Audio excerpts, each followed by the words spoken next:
जय श्री कृष्ण प्रिय भक्तों, क्या आपने कभी सोचा है कि आखिर ऐसा कौन सा रहस्य है जिसके कारण साल में 2 बार पूरे 1 महीने तक विवाह, गृह प्रवेश, नए वाहन की खरीद, मुंडन और शुभ कार्य पूरी तरह रोक दिए जाते हैं। क्यों अचानक एक महीना ऐसा आता है जब घरों में शंख ध्वनि के स्थान पर शांति छा जाती है और परंपराएं कहती हैं कि केवल पूजा, जप, ध्यान और दान ही करना चाहिए। क्यों इस पूरे काल को भगवान विष्णु का महीना कहा गया है? और आखिर ऐसा क्या होता है कि सूर्यदेव का तेज भी धरती पर कम होता दिखता है? भक्तों, यह केवल एक महीना नहीं है, प्रकृति की गहरी चाल, सूर्य की ब्राह्मणीय यात्रा और दिव्यता का अनोखा रहस्य है, जिसे हमारे ऋषि मुनियों ने खरमास नाम दिया। लेकिन क्या आप जानते हैं कि खरमास के पीछे एक अद्भुत पौराणिक कथा छिपी है, जिसमें सूर्यदेव, उनके 7 घोड़े और कुछ साधारण से गधे मिलकर ऐसा रहस्य रचते हैं कि पूरा ब्रह्मांड कुछ समय के लिए एक नई लय में चलने लगता है। आज हम आपको वही अद्भुत कथा सुनाने जा रहे हैं। कथा जो समझाती है कि खरमास क्यों लगता है, सूर्यदेव की गति क्यों धीमी पड़ती है और यह महीना मांगलिक कार्यों के लिए वर्जित क्यों माना गया है। तो भक्तों, मन को शांत कर लीजिए, हृदय को भक्ति से भर लीजिए, क्योंकि अब हम आपको एक ऐसी दिव्य कथा सुनाने वाले हैं जिसे जानकर आप भी कह उठेंगे, खरमास सिर्फ नियम नहीं बल्कि ब्रह्मांड का अद्भुत रहस्य है। भक्तों, सनातन धर्म में समय का प्रत्येक चक्र अत्यंत पवित्र और दिव्यता से भरा माना गया है। इस विशाल ब्रह्मांड में सूर्यदेव की गति ही समस्त सृष्टि का संचालन करती है। इसी गति में जब थोड़ी भी कमी आती है तो उसका प्रभाव संपूर्ण चराचर जगत पर दिखाई पड़ने लगता है। इस प्रकार जब सूर्यदेव गुरु बृहस्पति की राशियों धनु और मीन में प्रवेश करते हैं तो यह विशेष काल खरमास कहलाता है। खरमास हर वर्ष 2 बार आता है, लेकिन इसका धनु संक्रांति वाला काल अत्यंत महत्वपूर्ण माना जाता है, क्योंकि इसी दौरान सूर्य का तेज पृथ्वी पर कम प्रकट होता है। 2025 में यह पवित्र काल 16 दिसंबर 2025 की रात से आरंभ होकर 14 जनवरी 2026 को समाप्त होगा। यह वही मकर संक्रांति का दिन होगा जब सूर्यदेव पुनः अपनी पूर्ण ऊर्जा के साथ उदित होकर पृथ्वी के उत्तरायण मार्ग पर प्रस्थान करते हैं। लेकिन प्रश्न यह है कि खरमास आखिर लगता क्यों है और इसकी पौराणिक जड़ें क्या हैं? पुराणों में इसका उत्तर एक अत्यंत दिव्य, रोचक और गहन कथा में मिलता है, जिसे मार्कंडेय पुराण ने विशेष रूप से वर्णित किया है। कथा के अनुसार सूर्यदेव प्रतिदिन अपने 7 घोड़ों वाले दिव्य रथ पर बैठकर ब्रह्मांड की परिक्रमा करते रहते हैं। ये 7 घोड़े प्रकाश की 7 धाराओं, 7 रंगों और ऋतुओं के 7 चक्रों का प्रतीक है। सूर्यदेव का यह रथ कभी रुक नहीं सकता, क्योंकि एक क्षण की रुकावट भी सृष्टि की गति को बाधित कर सकती है। लेकिन घोड़े भी जीव हैं, उन्हें भी कभी कभी विश्राम, जल और ऊर्जा की आवश्यकता होती है। एक बार युगों के लंबे समय तक अतिशय गति से चलते चलते घोड़े थक कर निढाल होने लगे। उनके खुरों से चिंगारियां निकल रही थी, शरीर सूख चुका था और आंखों में थकान स्पष्ट दिखाई दे रही थी। सूर्यदेव को यह देखकर अत्यंत करुणा आई। उन्होंने सोचा, यदि आज मैं अपने इन घोड़ों को विश्राम न दूं तो ये चलने योग्य नहीं रहेंगे। परंतु तुरंत यह विचार भी आया कि यदि रथ पूरी तरह रुक गया तो सृष्टि का क्रम बाधित हो जाएगा। दिव्य नियमों में सूर्य का रथ रुकना वर्जित था। इसी द्वंद्व चिंतन के बीच सूर्यदेव ने ध्यान लगाया कि क्या कोई उपाय है जिससे सृष्टि भी चलती रहे और घोड़ों को विश्राम भी मिल जाए।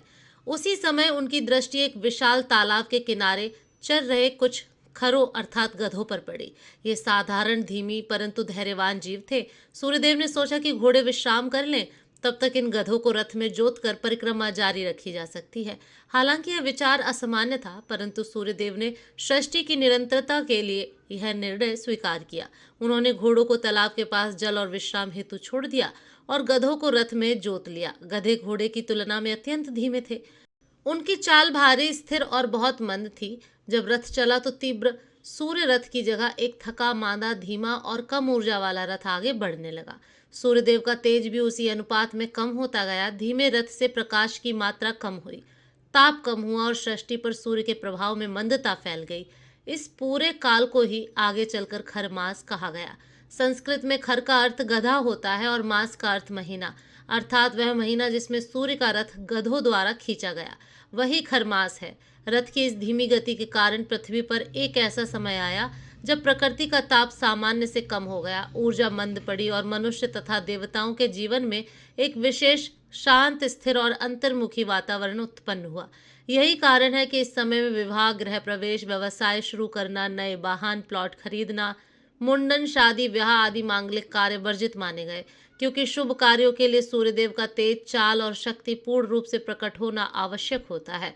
जब सूर्य उत्तरायण या शुभ स्थिरता में होता है तब मांगलिक कार्यों का परिणाम भी अत्यंत उत्तम होता है, लेकिन खरमास के दौरान सूर्य जब धीमी गति में होते हैं तो ऊर्जा का प्रभाव भी धीमा हो जाता है। इसीलिए परंपरा ने इस काल में बाहरी गतिविधियों की जगह आत्मिक उन्नति को महत्व दिया। कहा गया है कि इस एक माह में मनुष्य का चित्त अपने आप ही वैराग्य, शांति, ध्यान और साधना की ओर मुड़ जाता है। गुरुजनों का मत है कि जब प्रकृति मंद होती है तब मनुष्य का मन भी स्वभावतः भीतर की ओर यात्रा करता है। यही कारण है कि ऋषियों ने इस महीने को नारायण मास कहा। यह महीना स्वयं भगवान विष्णु को समर्पित है। इस काल में भक्ति, जप, ध्यान, कथा श्रवण, तीर्थ यात्रा, सेवा, दान और साधना करने से अत्यंत उत्तम फल मिलता है।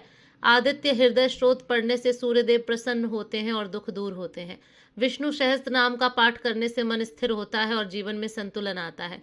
गायत्री मंत्र का जाप करने से आत्मा में प्रकाश बढ़ता है। इस समय गरीबों को अन्न, वस्त्र, धन और आवश्यक वस्तुओं का दान करना अत्यंत पुण्यकारी माना गया है।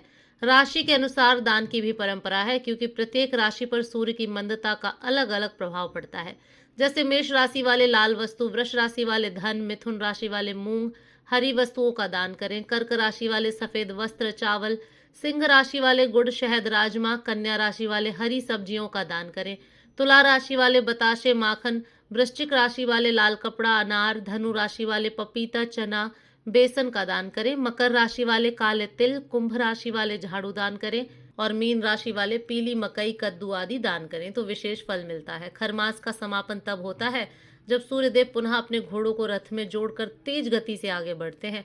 मकर संक्रांति के दिन सूर्यदेव एक नए उत्तरायण मार्ग में प्रवेश करते हैं, जिससे पृथ्वी पर प्रकाश, ऊर्जा और शुभता बढ़ जाती है।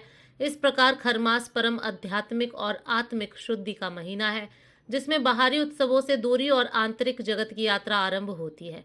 यह महीना भक्ति, दान, तप, साधना, क्षमा, करुणा और आत्म सुधार का महीना है। इसीलिए कहा गया है कि जो व्यक्ति इस माह में सूर्य और विष्णु की आराधना करता है तथा दान धर्म में तन, मन, धन समर्पित करता है, उसका जीवन शुभता से भर जाता है और बाधाएं दूर हो जाती हैं। और जो व्यक्ति इस माह को समझकर इसका पालन करता है, उसके जीवन में नारायण की कृपा सदैव बनी रहती है। प्रेम से बोलिए जय श्री हरि विष्णु। ऐसे ही और भी रोचक और आध्यात्मिक वीडियो के लिए पेज को फॉलो जरूर करें। धन्यवाद।